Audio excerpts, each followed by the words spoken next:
자, 처음으로 우리 찬양 드릴 곡은 마라나타 찬송 226장입니다. 226장 울어도 못하네 1, 2절 간주 4절입니다. 1, 2절 하신 다음에 간주 4절 이렇게 드리도록 하겠습니다.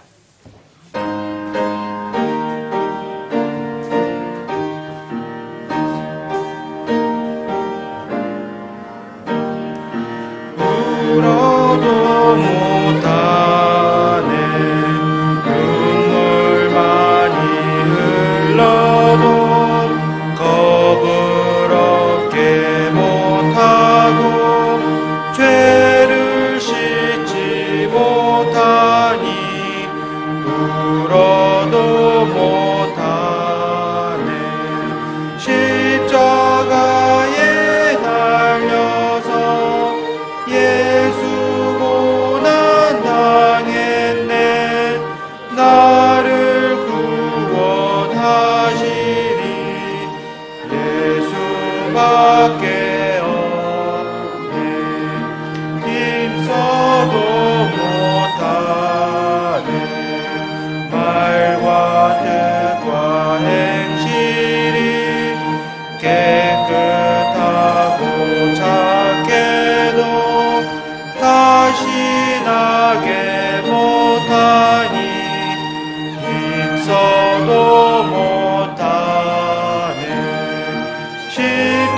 십자가에 달려서 예수 고난 당했네 나를 구원하시리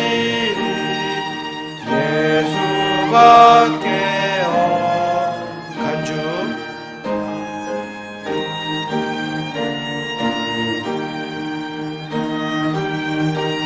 4절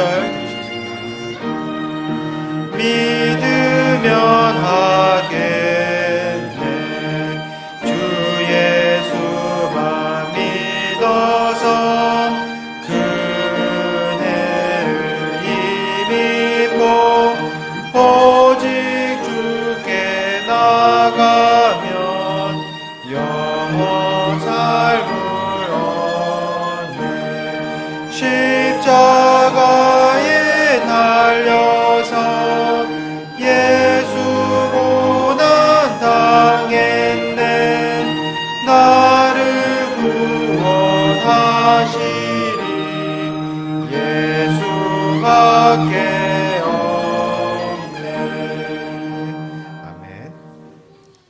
두 번째로 드릴 곡은 마라나타 찬송 12장입니다. 12장 목마른 사슴 1절, 2절 연속해서 들으시겠습니다. 간주 없이 1절, 2절 연속해서 들으시겠습니다.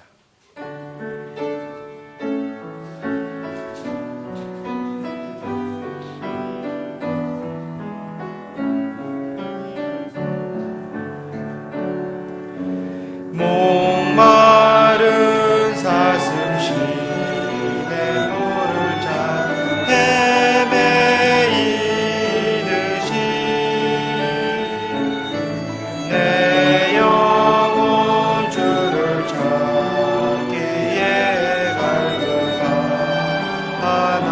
갈급하나이다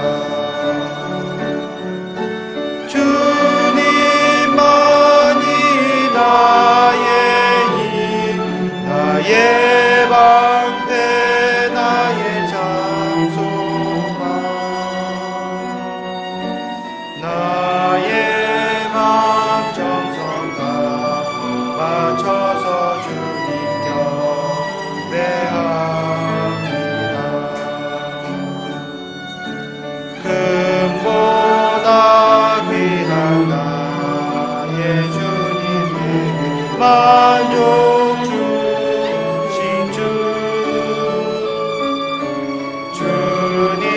주님만이 나의 기쁨 또한 나의 장복이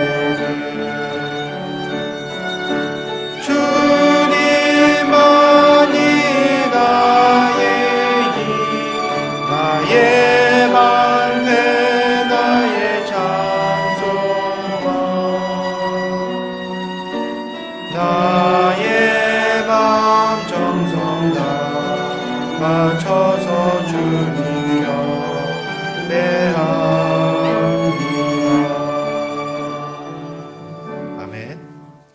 다시 한번 광고 말씀드립니다. 혹시 휴대폰 전원 켜져 있는지 확인 부탁드리고요. 예배 시간에 울리지 않도록 협조 부탁드리고, 특히 아이들, 그리고 끝나는 그 시간에 이제 먼저 일어나는 아이들이 있어요.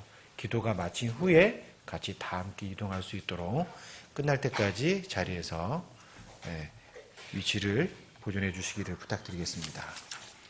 자, 마지막으로 7장 내 마음 주를 향해 1절만 하신 이후에 오전 예배 순서 진행하도록 하겠습니다. 1절만 들으시겠습니다.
다 같이 일어나셔서 찬송가 8장 드림으로 예배 시작하도록 하겠습니다.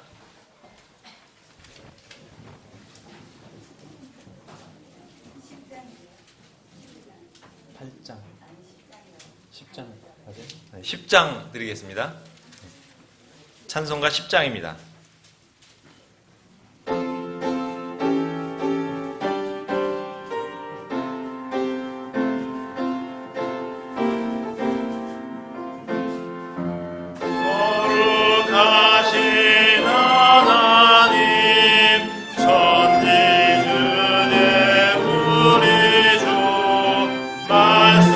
말씀으로 가꾸는 진이 참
함께 기도드리겠습니다. 아버지 하나님, 감사합니다. 우리를 구별해 주셔서 이렇게 주일 예배에 참석할 수 있는 특권을 허락하여 주시니 감사합니다.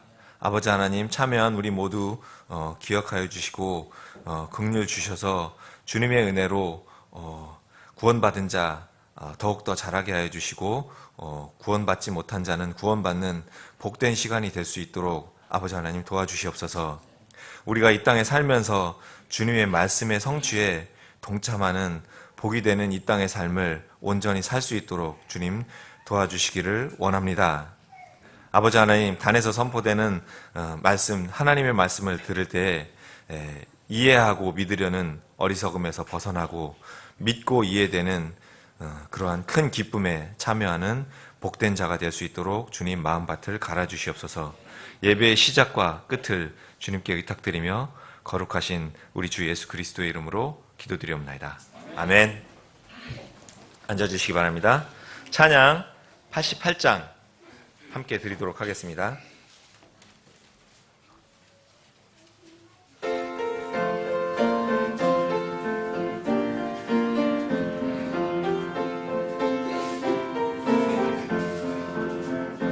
내 심정 사모하는 친구가 되시는 구주 예수님은 아름다워라.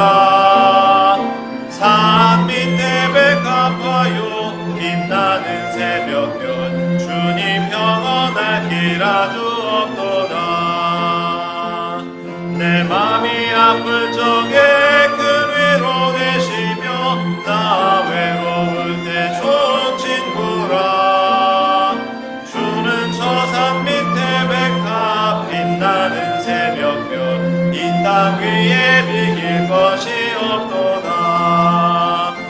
내 몸의 모든 염려 이 세상 고락한 나와 항상 같이 하여 주시고 시험을 당할 때에 악마에게 교를 수치 물리치사 날 지키시네. 온 세상 날 버려도 주 예수 안 버려 끝까지 나를 돌아보시니. 주는 저 산 밑에 백합 빛나는 새벽별 이 땅 위에 비길 것이 없도다. 내 맘을 다하여서 주님을 따르며 길이 길이 나를 사랑하시고 물물이 두렵지 않고 창검이 겁없네. 주는 높은 산성 내 방패시라. 내 영혼 먹이시는 그네 누리고 나 친히 주를 뵙기 원하네. 주는 저 산 밑에 백합 빛나는 새벽별 이 땅 위에 비길 것이 없도다. 아멘.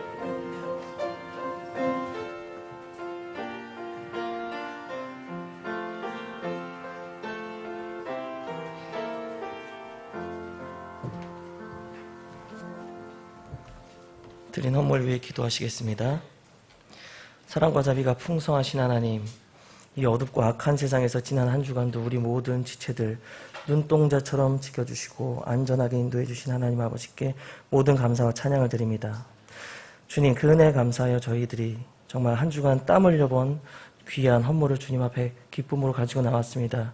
주님께서 또한 기쁨으로 흠양하여 주시고 이 귀한 물질들 하나님의 왕국의 모든 귀한 사역을 위해 쓰임받을 수 있도록 주님께서 복을 내려 주시옵소서. 주님, 네팔 성도들을 기억하고 주님 앞에 올려드립니다. 주님, 또 한 번의 강진으로 처음 보고되었던 것보다 더 많은 사상자들이 지금도 발생하고 있습니다. 주님, 그곳에 계신 우리 데이비 클라우드 선교사님, 한수연 선교사님 지켜주시옵시고 그들의 모든 영적인 필요와 물질적인 필요를 채워주시옵소서. 이 자연재해를 통하여 도리어 그분들의 모든 복음사역이 더욱더 활기를 띠게 하여 주시옵시고 특별히 네팔의 그 모든 구원받지 못한 혼들을 기억합니다. 주님, 이 어려운 일들을 통하여 그들의 마음이 이 땅에 대한 애착을 끊고 하늘을 바라보게 하여 주시옵시고 복음을 듣기에 합당한 마음으로 그들을 준비시켜 주시옵소서. 주님, 우리 교회의 모든 지체분들을 위해서 기도드리옵나이다. 피 흘리는 먹이를 앞에 두고 울부짖는 사자와 같이 마귀의 모든 활동이 점점 더 광폭해지고 있습니다. 주님, 날마다 저희들이 말씀으로 단단히 무장하는 군사들이 되게 하여 주시옵소서. 주님, 우리들의 연약함과 많은 허물과 죄로 인한 실패들이 더 이상 이제 활개치지 않도록 저희들이 날마다 복음의 능력을 깊이 경험하는 우리 모든 지체 한 분 한 분 되게 하여 주시옵소서. 특별히 하나님의 은혜의 복음은 그 모든 일에 더욱더 헌신하는 지체들이 되게 하여 주셔서 주님, 우리 주위의 모든 불신 가족, 친지, 이웃, 친구들 모두 하나님의 말씀으로 거듭나는 놀라운 복을 허락하여 주시옵소서. 주님, 특별히 이 나라와 민족을 위해서도 기도드리옵나이다. 주님, 우리 김정은 정권의 그 폭정과 억압으로 인해 고통받고 있는 우리 북한에 주님의 백성들이 있습니다. 주님, 그들을 기억하여 주셔서 끝까지 인내할 수 있도록 그들에게 귀한 믿음 허락하여 주시옵시고 특별히 그들을 기억하셔서 이 나라가 복음 통일로 더욱더 속히 앞당겨질 수 있도록 주님, 그것들을 위해서도 특별히 주님께서 일하여 주시옵소서. 주님, 박근혜 정권과 이 나라 정부를 귀한 도구로 사용하셔서 주님, 복음으로 이 땅이 통일되는데 더욱더 앞당겨지는 도구들로 사용되어질 수 있도록 주님께서 허락하여 주시옵소서. 주님, 오늘 단위에서는 우리 설교자를 위해서 기도드리옵나이다. 주님, 선포되는 모든 말씀들 하나님의 말씀들이 되게 하여 주셔서 양날 달린 어떤 검보다도 예리하여 우리 모든 지체들을 준비시키시고 그리고 모든 삶을 변화시키는 말씀 되게 하여 주시옵소서. 예수님의 이름으로 기도드립니다. 아멘.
반갑습니다. 광고 드리도록 하겠습니다. 나눠드린 주보 뒷면 참조해 주시면 좋겠습니다. 1번 항목입니다. 임선우 목사님 18일 날 이틀 앞당겨서 중국에서 무사히 귀국하셨습니다. 자고 숙식하시는데 많이 힘들었다고 하시더라고요. 기도해 주신 지체분들에게 감사드리고 무사히 돌아올 수 있게 해주신 주님께 영광 돌립니다. 오늘 아침 영어 주일학교 처음 시작했습니다. 자녀를 두신 분께서는 늦지 않고 참석할 수 있도록 권면해 주시면 좋겠습니다. 9시 45분에 시작합니다. 기억해 주시기 바랍니다. 그리고 3번입니다. 오늘 오후 예배 후에 교제실에서 우리 교회 교육 발전 확대 회의가 있습니다. 관련자분들 모두 참석해 주시면 좋겠습니다. 목회자, 학부형, 재정부 모두 함께 참석해 주시면 좋겠습니다. 그리고 4번입니다. 오늘 오후 일정이 모두 끝나면 예전부터 광고해드린 것처럼 1박 2일로 성도 야외 모임을 진행합니다. 숙소는 청룡회관이고요. 우리 사랑으로 교제할 수 있는 풍성한 시간과 프로그램이 준비되어 있으니까 참석하실 수 있는 분들 모두 참석해 주시면 좋겠습니다. 예배가 끝난 후에 자세한 안내 말씀을 최진환 형제가 또 드리도록 하겠습니다. 그리고 5번입니다. 오현정 자매님 부친 오후균 어르신 이대 목동병원에서 암 수술 받고 계신데요. 회복 중에 계신데 빨리 회복이 될 수 있도록 기도해 주시고 주님께 가까이 올 수 있는 기회가 될 수 있도록 기도해 주시면 좋겠습니다. 성경 암송 하도록 하겠습니다. 암송 구절 밑에 나와 있습니다. 함께 암송하겠습니다. 시작. 그러나 주께서는 참 하나님이시니 그분은 살아계신 하나님이시요 영존하는 왕이시로다. 그분의 진노에 땅이 떨고 민족들이 능히 그분의 경노를 견디지 못하리로다. 아멘. 예레미야서 10장 10절 말씀입니다.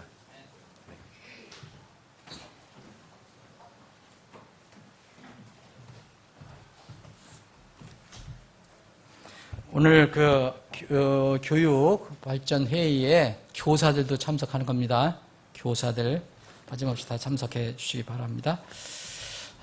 참 좋은 밝고 좋은 5월 주일 아침을 허락해 주신 주님께 감사드리고 다 같이 일어나셔서 인사하는 시간 갖겠습니다. 400장 힘차게 1절 찬송하시고 여러분들 주님 앞에 나오셨으면 우리가 얼굴 밝게 주님 찬양하고 서로 교제했으면 좋겠습니다. 400장 주의 진리 위에 십자가 운기.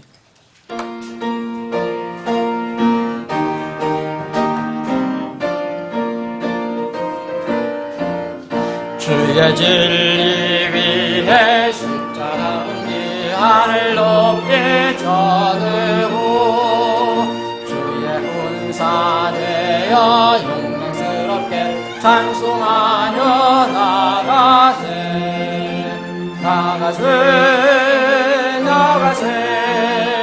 주 예수만을 위하여 목숨 빠지고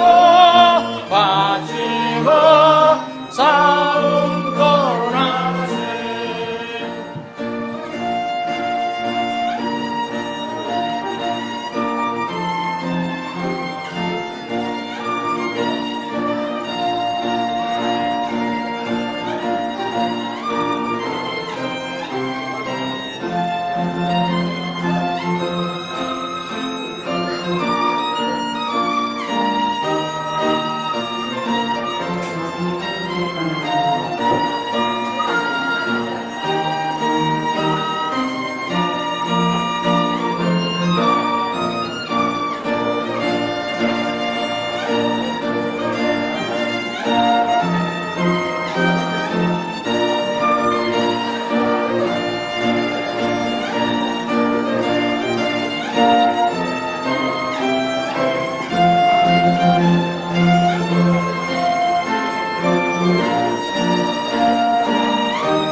자, 오늘 함께 나눠볼 하나님 말씀,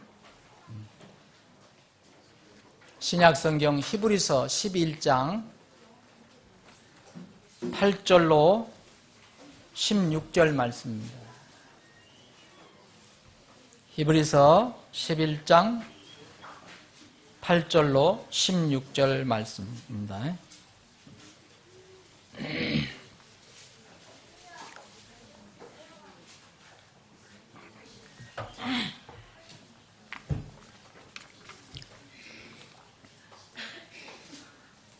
여러분들 찾으셨으면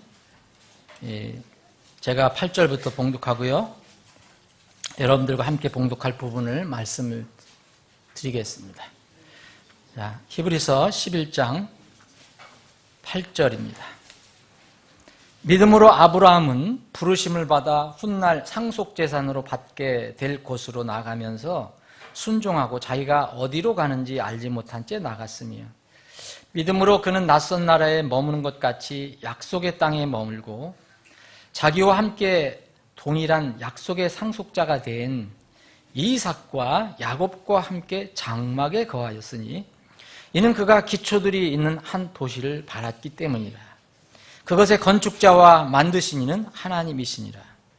믿음을 통해 사라 자신도 나이가 지났을 때에 씨를 수태하는 힘을 받아 아이를 출산하였으니 이는 그녀가 약속하신 분을 신실한 분으로 판단하였기 때문이라. 그러므로 심지어 죽은 자와 다름없던 한 사람에게서 하늘의 허다한 별과 바닷가의 무수한 모래와 같은 많은 사람이 나왔느니라.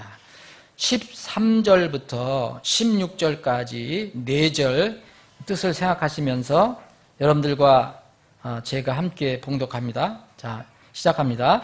이 사람들은 다 믿음 안에서 죽었으며 약속하신 것들을 받지 못하였을 때 멀리서 그것들을 보고 확신하며 받아들였고 또 땅에서는 자기들이 나그네여 순례자라고 고백하였으니 그런 것들은 말하는 자들은 자기들이 본향을 찾고 있음을 분명히 나타내느니라. 참으로 그들이 자기가 떠나온 본향을 깊이 생각하였더라면 돌아갈 기회가 그들에게 있었으려니와 그들이 이제는 더 좋은 본향을 사모하니 곧 하늘의 본향이라. 그러므로 하나님께서도 그들의 하나님이라 불리는 것을 부끄러워하지 아니하시나니 그분께서 그들을 위하여 한 도시를 예비하셨느니라. 아멘. 아버지 하나님 참으로 감사합니다. 오늘 저희들에게 복된 주일을 허락해 주셔서 이렇게 구원받은 기쁨과 감격으로 지체들끼리 함께 교제하고 함께 목소리를 높여서 주님을 찬양하고 또 경배할 수 있게 하시니 감사합니다. 이 시간에 특별히 주님께서 오늘 이 시점에 가장 적절한 생명의 말씀을 우리에게 허락해 주심을 감사합니다. 마음에 무릎을 꿇고 주님을 바라보며 주님께서 주시는 그 생명의 말씀을 듣고 양식으로 섭취하기를 원합니다. 지금 성령님을 통해서 주님께서 친히 오늘 우리 사랑하는 지체들 가슴을 향해서 원하시고자 하는 들려주시고자 하신 말씀을 선포하여 주시옵소서. 우리는 다 보복하고 그 말씀을 그대로 우리의 생명의 양식으로 받기를 원합니다. 모든 것을 주님께 의탁하옵고 거룩하신 예수님의 이름으로 기도합니다. 아멘.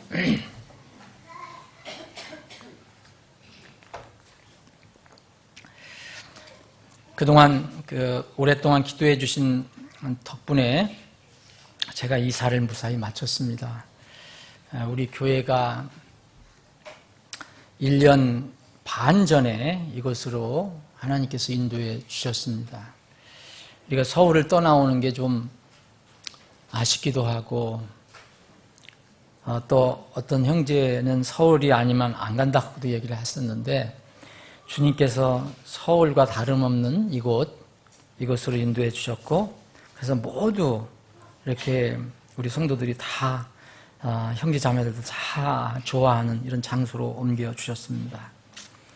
근데 저도 이제 빨리 교회 근처로 가야 되겠다 이런 생각을 해왔는데 이게 쉽게 잘 안 돼갖고 이제 1년 반이 걸렸습니다. 우리 집사님 가정, 그리고 김 집사님 가정, 우리 최영재님, 또 우리 미리 와 있었던 우리 임영재님 이런 분들은 김영재님, 김경태 형제 이런 분들이 여기 근처에 있지만 제가 이제 다시 동참하게 돼서 잘 됐습니다. 교회 가까이 오게 되니까 여러분 지체들을 위해서 가정을 위해서 기도할 시간이 더 늘어난 것 같아요. 그래서 더 열심히 교회에 들락날락하면서 열심히 기도할 생각을 가지고 있습니다. 어제 금요일 날 이사를 하고 어제 토요일 처음으로 걸어서 이 교회를 출근했는데 참 기분이 참 나쁘지 않았습니다. 네, 참 좋았습니다. 이렇게 아무래도 서울 중심부를 오가는 게 아니고 좀 약간 시골스러운 곳을 이렇게 오가니까 나무도 들어오고 풀도 들어오고 또 요새 한창인 빨간 장미도 눈에 들어오고 그래서 이것저것 두루두루 보고 오다 보니까 한 20분이 걸리더라고요. 저에게 운동할 수 있는 좋은 어떤 기회도 되고요. 오늘은 이사 후에 첫 주일이었습니다. 그리고 오늘 영어 주일학교를 처음 시작하는 날이었고 그래서 아침 일찍 눈을 뜨고 제 교회를 오기를 사모할 마음을 가지고 있었습니다. 정말 무엇보다도 하나님께서 인도해 주심에 감사드리고 여러분들의 그 기도에 감사를 드립니다.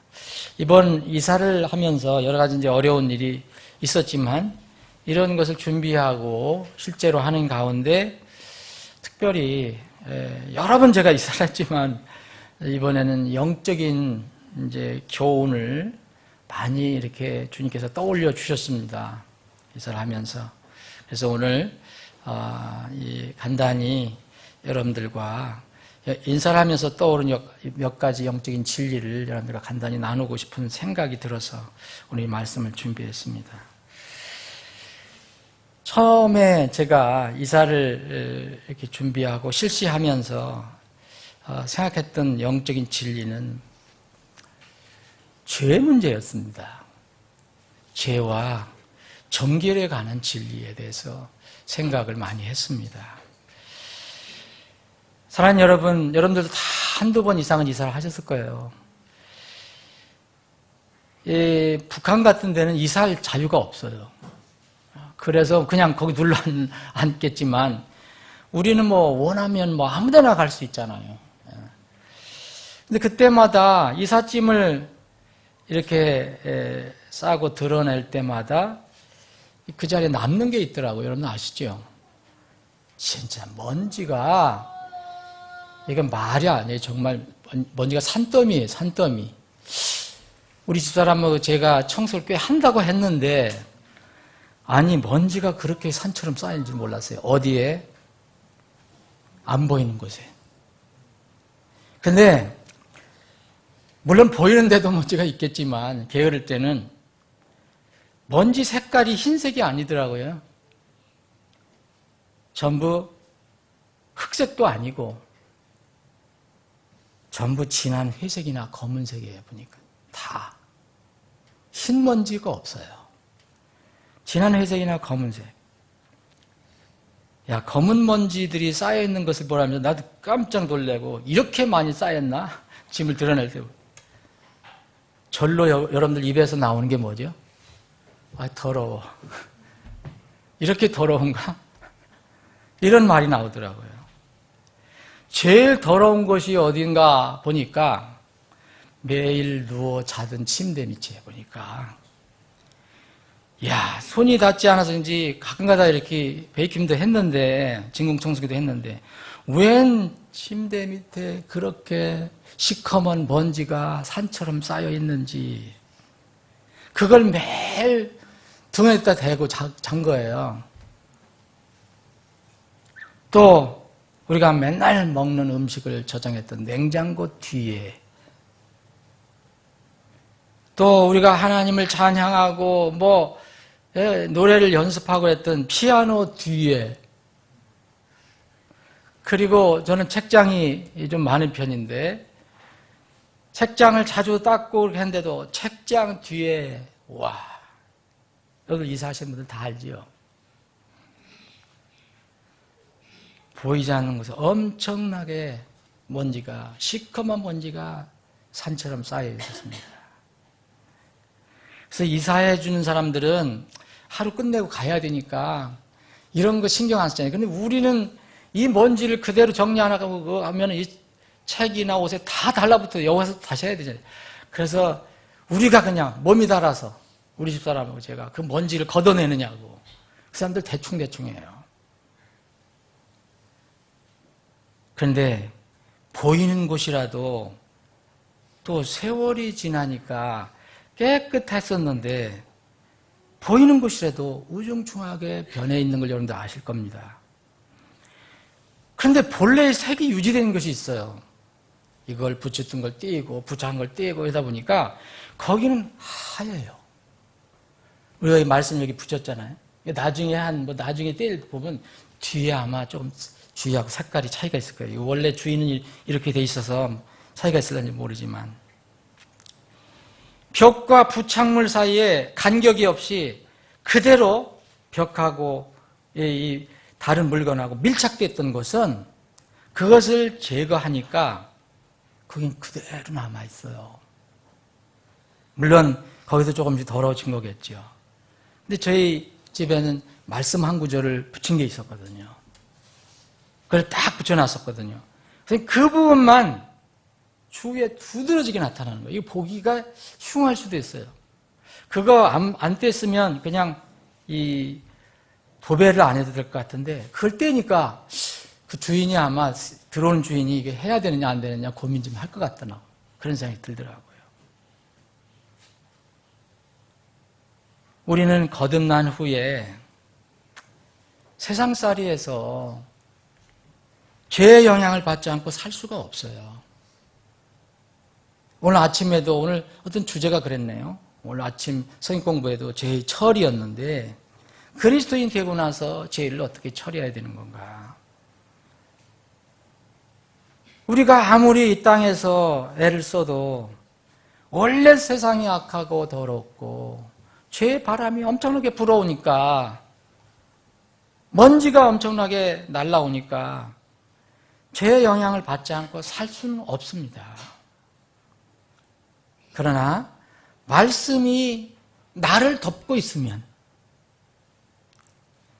나의 삶을 인도하게 하면 상대적으로 깨끗하게 우리가 주님 보시기에 좀 깨끗함을 유지할 수 있다고 저는 생각합니다. 이건 성경이 그렇게 권면해 준 겁니다. 오늘 아침에도 이 부분을 우리가 다뤄봤는데, 한번 제가 읽어보겠습니다. 여러분 잘 아시는 성경 시편 119편입니다. 시편 119편 9절, 청년이 무엇으로 자기 일을 깨끗하게 하리까? 주의 말씀에 따라 자기 길을 조심함으로 하리다. 어떻게 깨끗하게 하냐? 주의 말씀을 따라서 우리가 가는 길을 조심하면 어느 정도 깨끗함을 유지할 수 있다.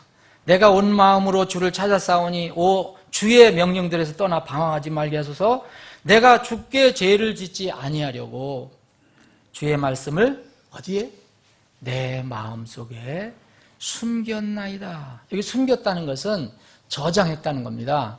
여러분들이 성경 구절을 암송하잖아요. 성경을, 그 구절을 분명히 기억해서 머리에, 가슴에 간직한다는 얘기입니다. 그러면은 이 죄를 짓지 않을 수 있다는 거예요. 우리가 말씀과 더불어 살면 말씀은 우리를 죄에서 지켜줍니다. 또 우리의 마음에서 죄가 들어와도 우리의 마음에서 죄를 씻어냅니다. 여러분 요한복음 13장 기억하시는지 모르겠습니다. 요한복음 13장은 예수님께서 십자가에 이제 돌아가시기 전에 제자들에게 큰 교훈을 하나 주시기 위해서 시련을 하는 장면입니다. 시련, 실제로 어떤 모습을 보여준다는 거예요. 무슨 일을 하셨느냐면 서로 이제 제자들 서로 사랑하게 하려고 어떤 진리를 전해주려고 이제 갑자기 제자들을 함께 있는데 옷을 벗으시고 수건을 준비하시고 대야에 물을 떠갖고 오세요.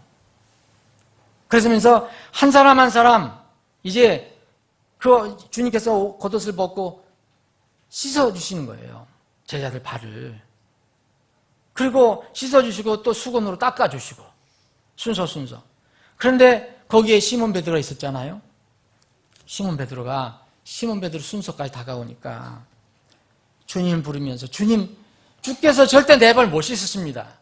얼마나 겸손해요. 어떻게 감히 스승이 이 하나님이 내 발을 씻을 수 있겠느냐. 어떤 면에는 참 그 의리 있는 얘기인데 주님께서는 그렇게 얘기하시죠. 너 지금 알지 못한다. 지금 나중에는 내가 왜 이렇게 하는지 알 것이다. 그러니까 베드로가 다시 얘기합니다. 절대로 내 발 못 씻게 시킵니다. 어떻게 더러운 제 발을 씻을 수 있습니까? 어떻게 씻겨주실 수 있습니까? 그러니 주님께서 결정타를 말씀하시죠. 내가 너를 씻어주지 않으면 너와 나는 아무 상관이 없어. 그랬더니 아니 내가 주님과 아무 상관이 없다니, 내가 나를 구원해 주신 주님과 아무 상관이 없다니. 그러니까 베드로가 뭐였습니까? 또 욕심이 나서 아니 내 발뿐만 아니고 내 몸, 손 다 씻어주세요 그랬거든요. 그랬더니 이제 주님께서 이렇게 얘기하십니다. 야, 이미 깨끗해졌으면, 이미 씻은 자는 모든 것이 깨끗하니까 발밖에 씻을 필요가 없다. 그래서 내가 씻어주는 거야. 그러시면서 너희들 여기 모여있는데 너희들 다 깨끗한데 한 사람은 다는 아니야. 그라고 말씀하셨어요. 여러분 이 진리는 아시죠? 이거 실제로 몸을 씻어주는 겁니다. 더러운 발을. 그런데 영적인 진리와 함께 얘기하시는 거예요. 여기 가룟 유다는 발은 깨끗했는지도 모르지만 거듭난 적이 없어요. 재씻김을 받은 적이 없어요. 고집 피우고 있는 거예요, 속에서. 이 돈으로 가득 채워 있기 때문에. 분명히 그랬어요. 그런데 너희 깨끗한데 다는 아니다. 여러분, 이렇게 주님께서 깨끗한 거에 관해서 어떻게 씻어낼 수 있느냐? 구원받은 사람은 사실 날마다 씻어내야 돼요. 몸을 한 번 씻었다는 것은 구원받을 때 온 몸과 마음과 우리 전인격이 하나님의 그 고귀한 말씀으로 재씻김을 받은 겁니다. 다시 새롭게 태어나는 거예요. 그러니까 이 땅을 살아갈 때 다시 씻을 필요가 없다는 거예요. 다시 구원받은 필요가 없다는 거예요. 거듭난 사람은 또 거듭날 필요가 없다는 거예요. 그러나 이 땅을 살아갈 때 너희들이 죄의 영향 속에 살기 때문에 발은 내가 씻어줘야 된다. 그러니까 내가 가더라도 너희들 서로 발 씻으며 서로 사랑하라. 이런 말씀을 하고 가셨어요. 사랑하는 여러분, 나는 매일매일 말씀으로 세상의 먼지를 씻어내고 있는가? 남의 죄와 허물을 사실 비판할 시간 없습니다. 여러분, 우리가 말씀을 잘 생각해보면 그렇게 할 시간이 없어요. 나를 매일매일 부지런히 말씀의 거울로 비춰봐서 말씀으로 씻어내야 합니다. 물론 이것은요, 세상의 죄에 대해서 침묵하고 죄를 책망하지 말라고 말하는 것이 아니에요. 6월 초에 서울 앞에서 무슨 동성애 퍼레이드를 한다는데 이 끔찍한 일을 아무 소리 안 하고 우리가 가만히 있으라는 게 아니에요. 그것은 잘못된 것이다. 이건 하나님을 진노하게 하는 것이다. 이런 일을 해서는 안 된다. 그리고 우리 아이들을 잘 가르쳐줘야 되고, 우리가 이런 데 침묵하라는 게 아닙니다. 죄를 책망해야 됩니다. 그런데 우리 자신은 잘 살펴보라는 겁니다. 먼저 내 눈 속에 있는 들보를 발견하고 먼저 그 들보를 뽑아낸 뒤에 다른 지체들의 티끌을 사랑으로 알려주고 뽑아주는 겁니다. 저는 이번 이사를 하면서 죄와 점결에 대해서 다시 한번 생각했어요. 이사하면서 생각나면 왜 하느냐고 휙 지나가 버리거든요. 아이디어가 나중에 기억이 안 나요. 두 번째는 뭐에 대해서 깊이 생각했냐? 짐에 대해서 생각해 봤습니다. 짐. 여러분, 포장 이사를 할 때 처음에 제가 했을 때는 이런 게 없었거든요. 포장 이사라는 게 없었거든요. 지금 생각하면 며칠 밤을 새워서 이 박스 얻어다가 라면 박스 얻어다가 싸고 이렇게 했어요. 근데 요새는 포장 이사 회사가 많이 생겨서 좋은 그래도 일자리가 많이 창출됐잖아요. 어쨌든 이게 수십만 명이에요. 여기 이제 일꾼들이 전국적으로.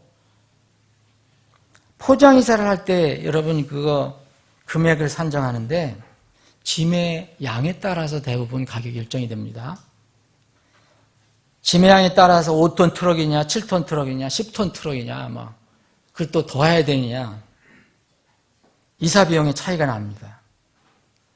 그래서 우리도 요게 몇 톤 트럭에 걸릴 것 같아서 이거 조금만 줄이면 비용이 떨어진대요. 그것도 그렇고 그래서 우리도 이번에 이사가 결정돼부터는 과감할 정도로 버린 일에 신경을 썼어요. 버리자. 우리 집사람하고 둘이 결의를 하고 버리자. 그래서 했는데 여러분 죽을 때까지 쓰지 않을 것 같은 물건들이 그렇게 많은지 몰랐어요. 제가 여기서 거의 9년인가 10년 살았거든요. 지금 이사할 때. 우리는 공중으로 들려 올라가는 것을 믿고 있습니다. 여러분들 믿으십니까? 네. 공중으로 올라갈 때까지 다시 읽어보지 못할 것 같은 책들이 많아요. 제 서고에. 이번에는 20년이 우리 집사님 이거 20년이 넘은 거래요. 그래서 야 그거 어떻게 서울시 박물관에 좀 보내주면 안 되냐. 너무 아깝다 버리기가. 이런 것도 버렸습니다. 여러 개 버렸습니다. 그런데도 우리는 줄였다고 생각했는데 짐을 싣는데 왜 짐이 그렇게 많은지. 또 이사를 여기 와보니까 또 여기서 또 필요한 게 있어요, 또. 참. 그걸 또 안 살 수가 없어요, 또. 이것은 버리고 또 저것은 또 사서 또 챙기고. 참 이것이 인생이구나. 평생 짐을 지고 가는 인생. 짐에 파묻혀서 헤어나지 못하는 인생. 사랑하는 여러분, 여러분들과 저는 정말 우리가 진정하게 거듭난 하나님 자녀라면 우리는 여행자라고 성경은 얘기합니다. 여행자. 곧 여기 성경적 용어는 나그네라는 거예요. 나그네. 여러분, 나그네, 여행자는 여러분 필요한 거 다 가지고 다닐 수 있어요? 여러분 오늘 1박 2일로 가요. 저기 정말 멋있는데요. 가까운데도. 당초에는 저 강원도로 가려고 했는데 거기는 아마 오늘 가면 한 대여섯 시간 걸릴 거예요. 그죠? 여기는 막힌다 하더라도 1시간 정도예요. 강화도 근처. 이곳에 우리가 오늘 가게 되는데 여러분 1박 2일 잠깐 동안 여행하는 거잖아요. 여러분들 장롱 메고 갈 거예요? 메고 갈 분 있어요? 나 컴퓨터 오늘 필요하다. 컴퓨터 메고 갈 분 있어요? 다 버리고 갑니다. 꼭 필요한 것만 가져갈 거예요. 오늘 형제님이 다 문자 보내줬잖아요. 필요한 세면도구나 가져오시오. 거기 성경이 빠졌더라고요, 보니까. 이 필요한 거, 이만 가지고 갑니다. 조금 불편하더라도 최소한 것만 가지고 가는 게, 그게 그리스도인의 삶입니다. 또 그리스도인은 나그네라고 하면서 또 뭐라고 했냐면, 순례자라고 하면서 또 뭐라 하냐면, 여러 곳에 경주자라고 얘기합니다. 경주자. 운동 경기장에서 띠임을 뛰는 거예요. 또 혹은 경주자 혹은 필드에서 운동하는 거예요. 아마 그게 복싱인지 뭔지 그런 뜻도 나와요. 허공을 치지 마라. 목적 없이 허공을 치는 삶이 아니다. 그러면 치는 거라면은 복싱이나 격투기나 뭐 이런 걸 거예요. 이게 서로 이렇게 연결해서 하는 거. 여러분, 뛰임을 뛰거나 운동하는 사람 어떻게 해야 됩니까, 여러분? 가능한 몸을 가볍게 해야 합니다. 그죠? 천국을 향해 가는 여행자는, 순례자는, 나그네는 그래서 그리스도인의 지상 생활은 심플해야 합니다. 단순해야 합니다. 오늘 히브리서 11장 우리가 살펴보고 있지만 히브리서 12장 그 앞에 부분 보면 이런 말씀이 있습니다. 1절. 그러므로 이렇게 큰 구름 같은 증인들이 우리를 둘러싸고 있으니 모든 무거운 것과 너무 쉽게 우리를 얽어매는 죄를 우리가 떨쳐버리고, 이게 짐이에요. 인내로 우리 앞에 놓인 경주를 달리며 그랬어요. 우리가 이 지상에서 모은 모든 것을, 소유한 모든 것을 다 가지고 갈 수가 없어요. 여러분, 우리가 주님께서 우리를 부르시면 여러분 동전 아니면 못 가지고 하시는 거 아시죠? 세상 사람도 다 동의하는 겁니다. 근데 여러분도 동의 당연히 하셔야 될 거예요. 지폐 한 장 못 가지고 가요. 여러분 통장 하나 못 가지고 갑니다. 그래도 최소한 죽으면 수의를 입혀줘요. 그 수의도 한 벌도 가져갈 수 없어요. 전도서 5장 5절에 보면 그가 모태에서 나왔은즉 나온 그대로 벌거벗은 채 돌아가고, 자기의 수고한 것 중에 아무것도, 자기가 수고한 것 중에 아무것도 손에 들고 가지 못하리니. 그래서 전도서 12장 7절에 보면 그때 흙은 전에 있던 땅으로 돌아가며 우리 몸 묻히고요, 영혼은 주님께서 우리에게 주셨으니까, 불어넣어 주셨으니까 영은 그것을 주신 하나님께로 돌아가리로다.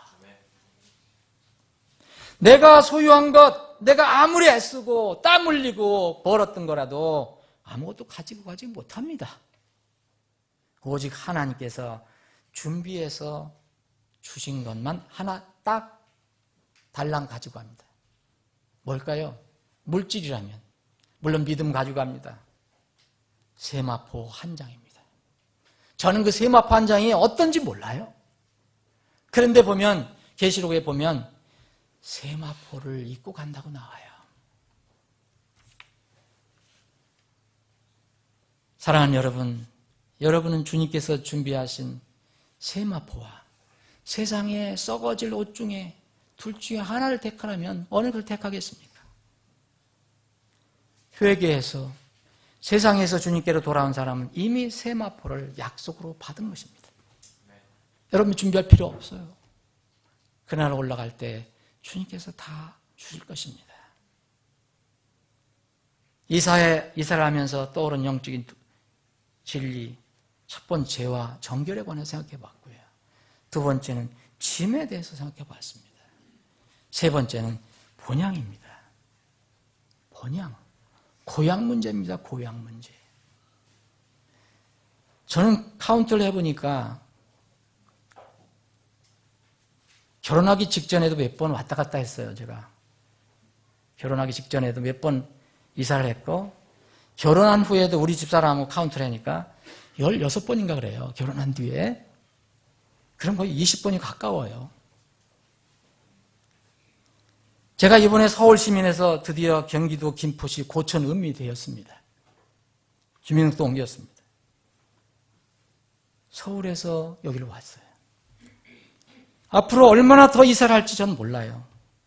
그런데 남은 생에 이제 몇 번 못할 것 같다는 생각이 들어요. 그런데 주님께서 공중에 오실 때 혹은 제가 일찍 육체의 생명이 끝날 때 그때 개인적으로 주님께서 저를 부르신다면 내가 어디에서 살고 있을 것인가? 그것을 제가 알 수 없어요. 이 땅에서의 삶은 바로 그겁니다. 정해진 곳이 없어요. 영원한 곳으로 내가 못 받고 살 데가 없다는 거예요. 그러나 한 번 죽는 것은 모든 사람에게 정해진 것이요. 그 뒤에는 심판이 있느니라 라는 이 말씀을 믿는 사람은 최종적으로 가야 할 곳이 있다는 것을 알게 됩니다. 그것을 정할 생각을 가져요. 그것을 어디에다 정할까? 어디로 갈 것인가? 그것을 정하려는 마음을 갖게 됩니다. 이 말씀 믿는다면 한 번 죽는 것은 사람들에게 정해진 것이요. 그 뒤에는 심판이 있나니 이것을 믿는다면 그것이 어딘가를 우리가 정하려고 할 것입니다. 이 땅에서의 삶이 끝날 때가 있어요. 또 우리가 그리스도인으로서 죄와 불의와 싸우는 이 선한 싸움도 영원히 계속되는 게 아니고 앞으로 끝날 때가 다가오고 있습니다. 주님께서 다시 오실 때입니다. 그때 사람들은 주님께서 일단 딱 오시면 그때 사람들은 각자가 어디로 가고 어디에 정착할 것인가 이미 결정이 된 상태예요. 순례자 여행이 끝나고 영원히 정착할 곳이 어디인가? 그것은 반드시 예수님께서 특정한 사람들을 위해서 예비하신 곳이 되어야 합니다. 그것이 바로 하늘의 초소입니다. 하늘에 있는 우리의 아파트입니다. 하늘에 있는 여러분들의 맨션입니다. 예수님이 왕으로 다스리시고 구원받은 지체들이, 예수님의 가족들이 이웃으로 함께 더불어 살아가는 하나님의 나라, 하나님의 왕국입니다. 이것이 우리에게 있습니다. 이것이 없는 사람들은 얼마나 불행한 겁니까? 어디로 이사를 또 갈 것입니까? 너희는 마음에 근심하지 마라. 너희는 하나님을 믿으니 또 나를 믿으라. 내 아버지 집에 거할 것이 많도다. 그렇지 않으면 내가 너희에게 말해 주었으리라. 내가 너희를 위하여 처소를 예비하러 가노라. 가서 너희를 위해 처소를 예비하면 내가 다시 와서 너희를 내게로 받아들여 내가 있는 곳에 거기에 너희도 있게 하리라. 요한복음 14장 1절부터 3절 주님께서 약속하신 말씀이에요. 분명히 예수님께서 하늘에 만든 처소, 준비하신 처소가 있다고 얘기합니다. 사랑하는 여러분, 오늘 본문 말씀을 여러분들 읽으셨습니다. 이 히브리서 우리가 읽은 부분은 믿음의 조상 아브라함에 관해서 기록한 겁니다. 예, 히브리서 11장은 믿음의 이 어떤 명예 전당입니다. 여러분들의 이름이 여기에 기록되어 있지 않지만 여러분들의 이름도 믿음으로 하늘의 명예 전당에 기록되어 있기를 저는 축원합니다. 이 히브리서 11장에 있는 말씀, 이 아브라함에 관한 말씀은 믿음의 조상 아브라함이 어떻게 했느냐. 아브라함은 하나님 부르심을 받아서 자기가 갈 바를 알지 못한 채 나아가서 가나안 땅에 도착했습니다. 근데 가나안 땅이 완전한 정착지는 아니었습니다. 여러분, 이 아브라함이 얘기하는 것은 그곳은 어떤 그림자였지 거기 가서 뭐에 머물렀냐면 장막에 머물렀어요. 텐트에 머물렀다는 거예요. 그러면서 이게 텐트에 머무는 것이 내가 전부가 아니다. 끝이 아니다. 그래서 기초들이 있는 한 도시를 바라봤다고 그랬어요. 장막에 머물러도 좋다. 그런데 내가 영원히 머무를 곳이 있다. 그 기초들, 아주 튼튼한 기초들이 있는 도시를 바라봤다. 근데 그곳을 만드신 분은 바로 다름이 아닌 사람이 아니라 하나님이시라는 겁니다. 그 도시는 건축자가 그리고 만드신 이가 하나님이시에요. 10절 보니까. 사라도 믿음을 통해서 아브라함을 따라서 믿음을 통해서 살았습니다. 그리고 낳은 아들 이삭 야곱도 믿음을 따라서 살았습니다. 13절에 보니까 이 아브라함의 가족은 믿음 안에서 살았는데 육체적으로 죽었습니다. 그런데 약속한 것을 못 받았다고 그랬어요. 아직 못 받았다. 그때 그 약속한 것이 어디였습니까? 기초들이 있는 한 도시를 거기 가서 살기를 약속을 받았는데 그걸 받지 못했다. 그래서 그들이 살 때, 아브라함 가족이 살 때 멀리서 장막에 살면서도 그것들을 보고 믿음으로 보고 확신해서 받아들였다. 하나님의 약속을. 그러면서 야, 우리가 장막에 사는 동안은 나그네야, 순례자야, 이렇게 고백을 했다는 것입니다. 그러면서 이렇게 고백했다는 것은 뭘 얘기하느냐? 여러분이 여행자다. 저는 여기 이 나그네입니다. 순례자입니다. 이 땅에서. 그럼 뭘 의미합니까? 갈 고향이 있다는 얘기 아닙니까? 갈 고향이 있다. 그래서 한 본향을 찾고 있음을 분명히 나타난 것이다. 이 얘기입니다. 근데 그 고향이 어떤 고향이느냐? 15절, 16절 그 말씀입니다. 참으로 그들이 자기가 떠나온 그 고향, 본향을 깊이 생각했더라면 아니 자기가 떠나온 것이 갈대아 우르지방 아니에요? 그죠? 그거 원래 자기가 고향 아닙니까? 여기였더라면 돌아갈 기회가 그들에게 있었으려니와. 그죠? 다 돌아갈 수도 있었죠. 근데 그들이 이제는 더 좋은 본향을 사모하니 그랬어요. 더 좋은 고향. 더 좋은 고향이 어디입니까? 우리가 주님으로부터 나왔습니다. 믿든 믿지 않든 다 주님의 창조물입니다. 곧 하늘의 본향이라. 그러므로 하나님께서도 그들이 하나님이라 불리는 것을 부끄러워하지 아니하시나니 그분께서 그들을 위해서 뭐를 준비하셨다 했습니까? 한 도시, a city, 이것을 예비하셨다. 준비하셨다. 사랑하는 여러분, 아브라함 가족은 비록 장막에 머물렀지만 장막은 우리말로 지금 말하면 영어는 태베나클이지만 지금 우리말 쉽게 하면 텐트입니다. 텐트는 어떻게 해야 됩니까? 어느 때든 떠날 준비를 하라는 거예요. 그렇게 준비하고 살아라는 거예요. 요새 우리나라에서 캠핑족이 급증해갖고 우리 최진환 형제가 좀 바쁜 것 같아요.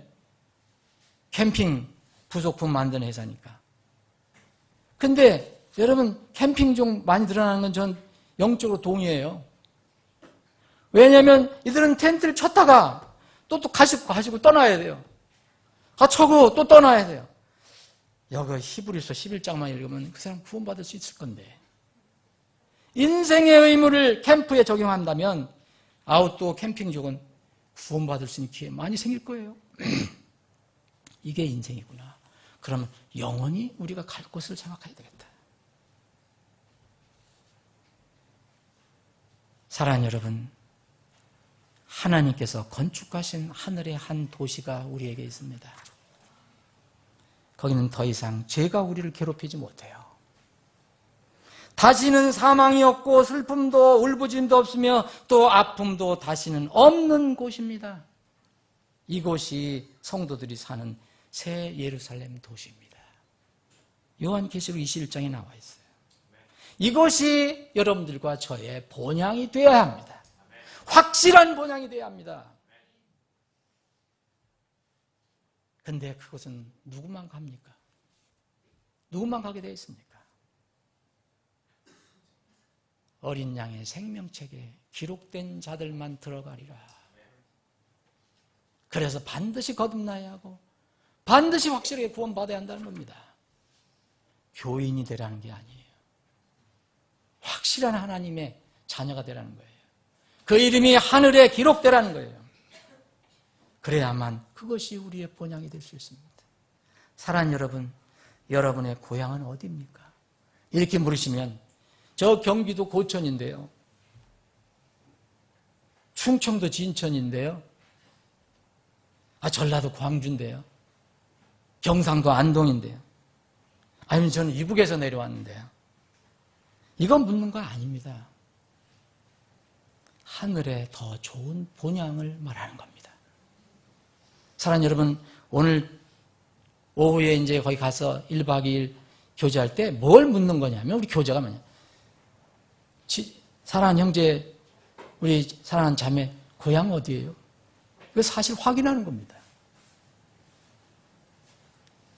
부디 여러분의 고향이, 본향이 바로 그곳, 다시는 사망이 없고 슬픔도 울부짖음도 없고 아픔도 고통도 없는 영생이 있는 하나님의 왕국, 새 예루살렘, 그 도시가 되기를 주님의 이름으로 축원합니다. 기도하시겠습니다.